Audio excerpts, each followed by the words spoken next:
Tout est politique, bonjour et bienvenue à tous. Au menu cette semaine, à quoi jouent les Turcs? Quelle est leur stratégie alors que les Kurdes de Kobané sont assiégés par l'État islamique à quelques kilomètres seulement de la frontière? Christian Mallard, bonjour. Bonjour. Eh bien, les Turcs jouent au jeu des irresponsables dans leur façon de se comporter vis-à-vis des Kurdes.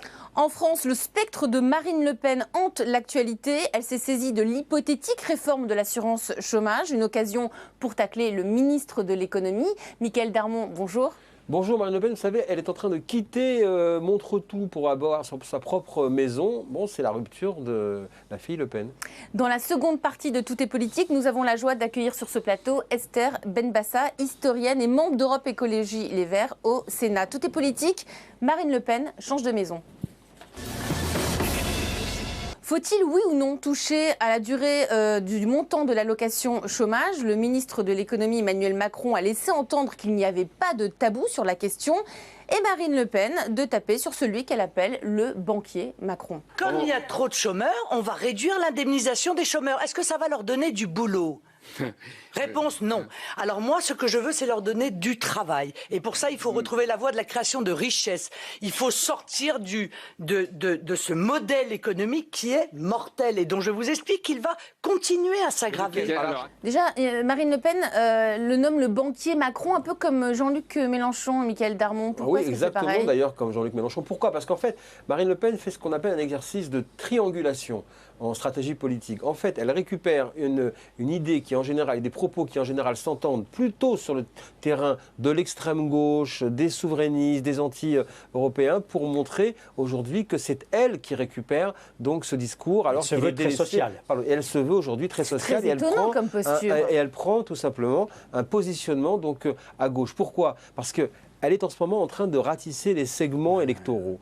Il faut, une fois de plus, qu'elle montre que les mélenchonistes qui sont un petit peu en déshérence, un peu perdus, eh bien, ils peuvent se retrouver, ils peuvent être récupérés tout comme les communistes nationales, un peu comme les communistes et comme aussi du côté des souverainistes avec Nicolas Dupont-Aignan. Donc on voit bien qu'il y a cette volonté de dire, puisque le gouvernement Valls est en train d'installer une politique plutôt social-libérale, alors elle se décale pour récupérer et fixer l'électorat populaire qui est quand même son carburant électoral pour l'élection présidentielle. Est-ce que Mme Le Pen, d'après vous qui connaissez bien Mme Le Pen, est-ce que vous avez le sentiment qu'elle a les solutions aux problèmes sociaux du moment, aux problèmes des chômeurs? Moi j'ai l'impression qu'elle parle, elle promet beaucoup, mais qu'elle n'a pas de solution. Non, l'idée c'est que justement elle préconise des solutions, mais que ces solutions ne sont pas justement crédibles. C'est tout l'enjeu à chaque fois que Marine Le Pen est en interview ou s'exprime dans les médias, de démontrer sa crédibilité donc de future gouvernante ou de supposée éventuelle donc responsable au plus haut niveau.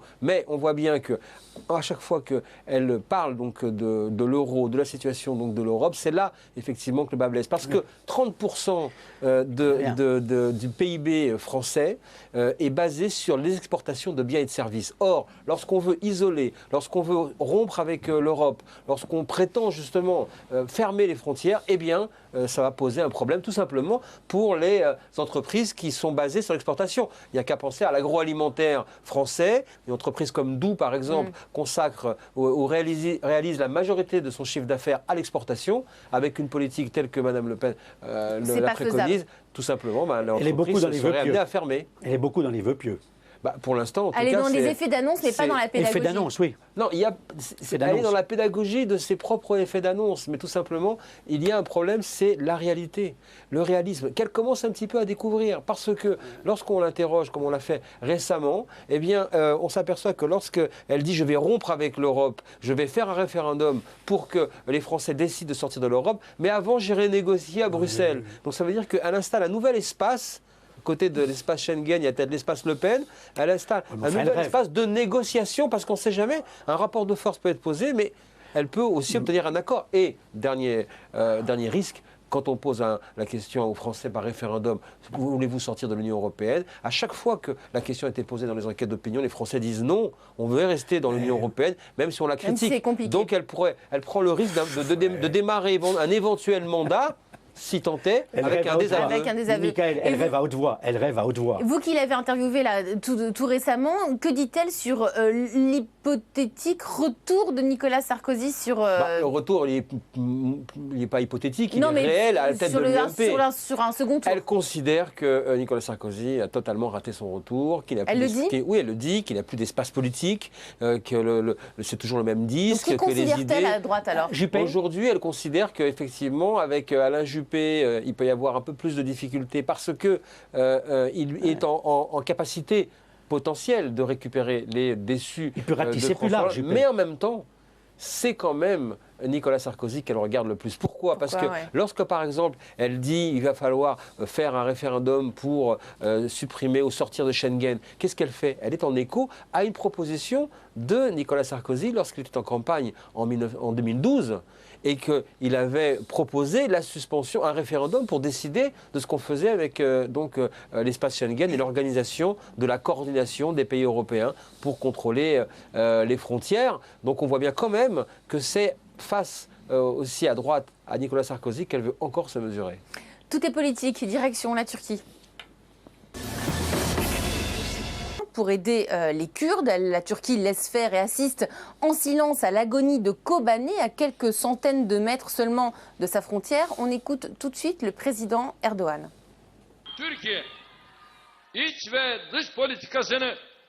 La Turquie n'est pas un pays qui détermine sa politique intérieure et étrangère en fonction des actes terroristes. Ces personnes qui perpétuent la violence, mais aussi les dirigeants qui tirent les ficelles, doivent être conscients que la Turquie n'est pas un pays que l'on peut intimider ou faire changer de direction avec des manifestations. Christian, pourquoi Erdogan laisse-t-il faire ? Mais écoutez, Erdogan considère aujourd'hui que les Kurdes, qu'ils soient au nord de la Syrie ou en Turquie, le PKK en particulier... Ce sont les mêmes. Oui, ils marchent ensemble. Il a peur que ces Kurdes aient davantage d'autonomie, qu'ils se remettent ensemble et que ce soit un danger pour la Turquie. Et il considère que ces Kurdes représentent un plus grand danger que Daesh, l'État islamique. Mais c'est le cas ? Vous qui êtes un fin observateur ? Mais non, mais pas du tout. Si vous voulez, qu'est-ce qui est en train de se passer ? On parlait de Kobané, qui est une ville au nord de la Syrie, où là, on le voit bien, on est en train peut-être d'assister à ce qui s'est passé il y a quelques années en Bosnie, un véritable massacre de ces Kurdes du nord de la Syrie, celui comme à Srebrenica en 1995. Il y a un véritable danger. À un moment où justement les Kurdes de Turquie veulent aider ceux de Syrie. Et lui, il les en empêche, parce qu'encore une fois de plus, il ne veut pas entendre parler des Kurdes, il ne veut pas régler le problème kurde, qui dure depuis 30 ans, puisque les Kurdes du PKK sont ses ennemis depuis 30 ans. Donc, si vous voulez, aujourd'hui, il y a des pressions qui sont exercées sur M. Erdogan, non seulement par les États-Unis, mais aussi par les alliés de la coalition, parce qu'on est en train de lui dire on a besoin de la Turquie, peut-être pour envoyer des troupes au sol, peut-être aussi pour que vous ouvriez, il l'a dit, pour l'instant je n'ai pas vu le résultat, vos bases militaires aux avions américains pour que ce soit plus facile pour eux d'aller pilonner l'État islamique sur le terrain et en Syrie et en Irak, mais rien ne se fait. Donc, je pose la question, ils sont avancés à reculons, si je puis dire, les Turcs ont dit, nous voulons faire partie de la coalition, ils sont dedans, mais que font-ils ? Ce sont les empêcheurs de tourner en rond, comme je vous l'ai dit, et le jeu est très dangereux, parce que pendant ce temps-là, eh bien, Daesh, l'État islamique, est en train de gagner du terrain. Mais donc ça signifie que ce n'est pas la bonne stratégie ? C'est pas la bonne stratégie. Parce que les Américains l'ont dit d'ailleurs. Parce que l'État islamique finalement continue d'avancer malgré la coalition internationale. Le vrai problème, il est là, on l'a dit, redit ensemble ici sur ce plateau, il faut envoyer des troupes au sol. Le problème, c'est que ni les Américains ne veulent envoyer des troupes au sol, ni les Européens, parce qu'ils n'en ont pas les moyens financiers, et puis les pays arabes sont divisés. Donc, résultat des courses, eh bien, tout cela profite à l'État islamique. Je regrette, le danger, il va continuer, et pour l'instant, on sent cette impuissance de cette coalition internationale qui a des ambitions différentes, des objectifs variables, à géométrie variable, et qui est une coalition complètement hétérogène, et qui va au casse-pipe, si je puis dire. Alors, quelle est la solution ? Je viens de vous le dire. Il faut qu'on envoie des troupes au sol. Personne ne va accepter. Mais le problème, c'est que même les Américains se sont retirés de la région. Vous avez raison. Les Français ne veulent pas. Ils ont déjà le Mali et Centrafrique. Comme a dit une politicienne française, les Français font de la figuration. Hein, parce qu'on a déjà le problème du budget de la défense qu'on est en train de le gratter. Bon.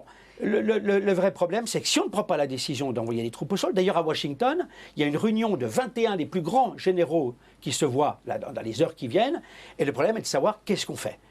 est-ce qu'on envoie des troupes au sol? Obama ne veut pas, vous le disiez à juste titre à l'instant, Obama ne veut plus jouer aux interventionnistes, il ne veut plus jouer aux guerriers, mais si on n'envoie pas de troupes au sol, et je ne suis pas un expert militaire, je me retranche derrière leur point de vue, parce que ce sont eux les experts. Et donc ça pose quand même la question de, au fond, est-ce qu'on n'est pas en train d'accepter la présence de cette instance, cette configuration que l'on appelle l'État islamique, qu'on veut appeler Daesh, pour ne pas dire l'État islamique, parce qu'au fond, la coalition ne va pas arriver à quoi que ce soit. Michael, on accepte, vous êtes en train de dire, et vous avez raison, on est en train d'accepter la barbarie. Est-ce qu'on peut se permettre ça? Les pays occidentaux, les pays de la démocratie, mon Dieu, on peut pas... Les pays occidentaux, ils ont fait leur déclaration, ils ont fait leur réunion, ils ont envoyé les avions, et ils considèrent que c'est terminé, donc, ils ont fait leur travail. C'est une coalition symbolique.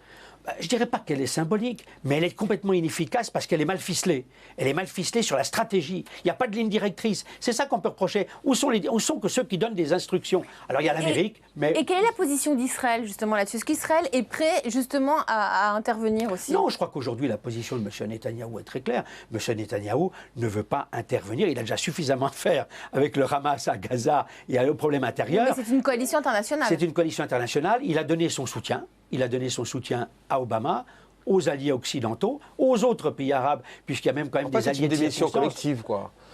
C'est une démission collective. Parce que tout le monde fait les grands gestes, mais en même temps laisse cette instance, cet État s'installer.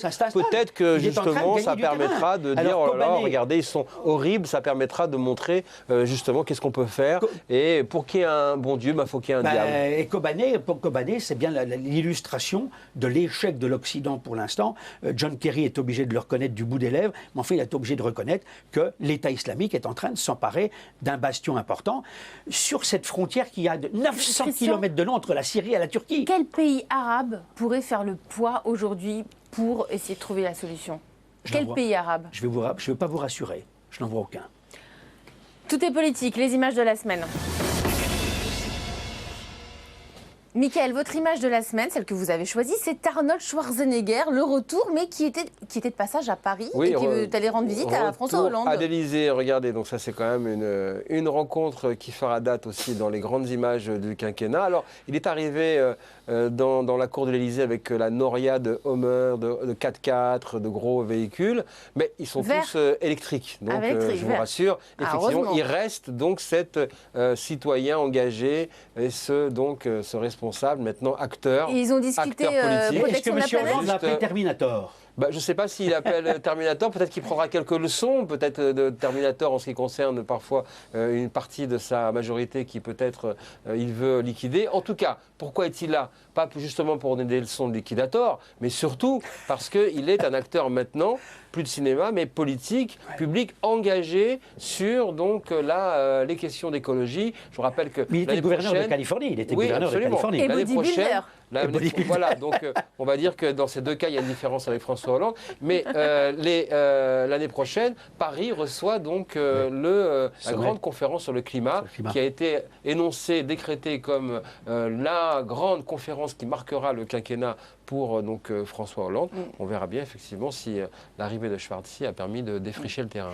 Christian, votre image de la semaine, c'est Andy Street. Vous ne le connaissez peut-être pas, c'est le patron de magasins londoniens et il a fait un France bashing. Hein. Il a cartonné la France, comme on dit, il y a quelques jours. Il a dit France is finished. Ouais. Et si vous avez des investissements dans des entreprises françaises, retirez-les rapidement. Oui. Alors, si vous voulez, moi, ça me fait penser à deux personnages. Sclérosé, sans espoir. Oui, ça me fait penser à deux personnages que j'ai rencontrés importants, qui ont été au pouvoir pendant plusieurs années, de 1996 à 2004 pour Aznar, c'est le Premier ministre espagnol, Schröder, proche des socialistes, le SPD, quand même proche du Parti socialiste français, qui était au pouvoir de 1998 à 2005. Ils étaient sur la même ligne qu'Andy Street, je dirais peut-être pas de façon aussi forte et aussi percutante.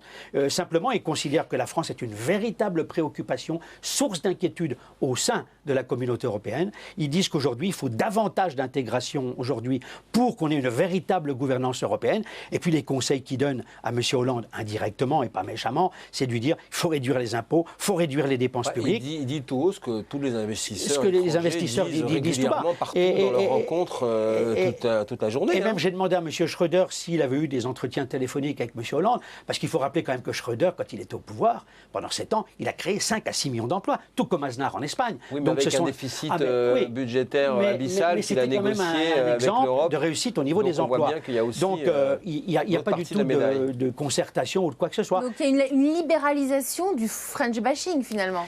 Oui, je dirais pas qu'ils n'ont pas fait du French bashing. Ils n'ont pas du French bashing. En District a quand même dit que la gare du Nord est l'endroit le plus sordide d'Europe. Le trou le plus sordide d'Europe. De ce point de vue-là, elle a été absolument réhabilitée et c'est un endroit où justement... Je reviens à Aznar et Schröder. Aznar et Schröder disent qu'en dépit de tout ça, il faut quand même maintenir, renforcer l'axe franco-allemand, qu'il est fondamental et qu'on ne peut pas l'abandonner. Mais si je puis me permettre, il y a une autre version beaucoup plus subtile et perverse du French bashing ces derniers temps. Ce sont les Nobel qui sont venus de Stockholm, où en fait, tout simplement, on a découvert une sorte d'humour suédois, puisque les 2 tabous français ont été nobélisés, c'est-à-dire le rapport à la collaboration avec Modiano dans l'écriture et le marché de l'économie qui est absolument à réformer. On en parlera lors d'un prochain Tout est politique. Merci à vous, merci messieurs, et à tout à l'heure dans la seconde partie de Tout est politique avec Esther Benbassa, notre invitée.